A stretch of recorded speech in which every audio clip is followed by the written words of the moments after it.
One other thing that I think will be fun when we get into some further reviews is I just had Dustin on the podcast recently, and Yeah, that he was a great has, episode. yeah, great, you listened to it, Yep. awesome. So you probably heard he mentioned like his lab in town here where he's basically just testing shoe efficiency there.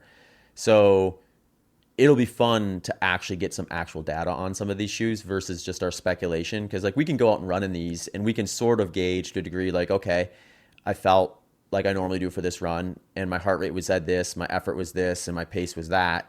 But to really get an actual efficiency test done on some of them to narrow it down to the shoe or a handful of shoes for certain purposes and at different paces too, which I think will be fun too because it could be that one shoe is better if I'm trying to run like what you're doing, like marathon pace versus what I'll be running for 100 miles or something like that. So being able to kind of go in and really narrow that down and get some more data on these shoes so that we can share with listeners too. So they're wondering, because I do wonder about a shoe like the Neo Zen. Like it feels, that shoe feels like it has a good response compared to what I've worn historically.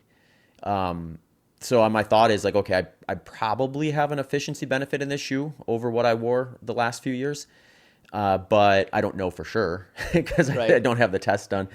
Uh, and I'm just interested in kind of seeing kind of where some of these different shoes, whether they're plated or non-plated, and the different types of foams, how that actually ends up playing out on ourselves individually too, and figure that out. So, oh, and to some degree, like foam, depending on how often we go in, and how much how durable these foams last from a performance.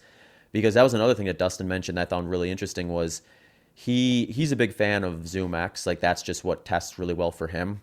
So he's done tests on a pair of like I think it was the Nike Alpha Fly, if I'm not mistaken, where he tested it like right out of the box and he tested it throughout, and then up to 400 miles, he was still getting the same efficiency. Wow.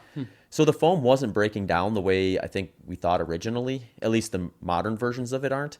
So that's just worth knowing, I think, because I think people will they'll get to a certain miles mark on these super shoes and think, okay, I can't race in this anymore. I got to get a new one. I have to phase this into a trainer.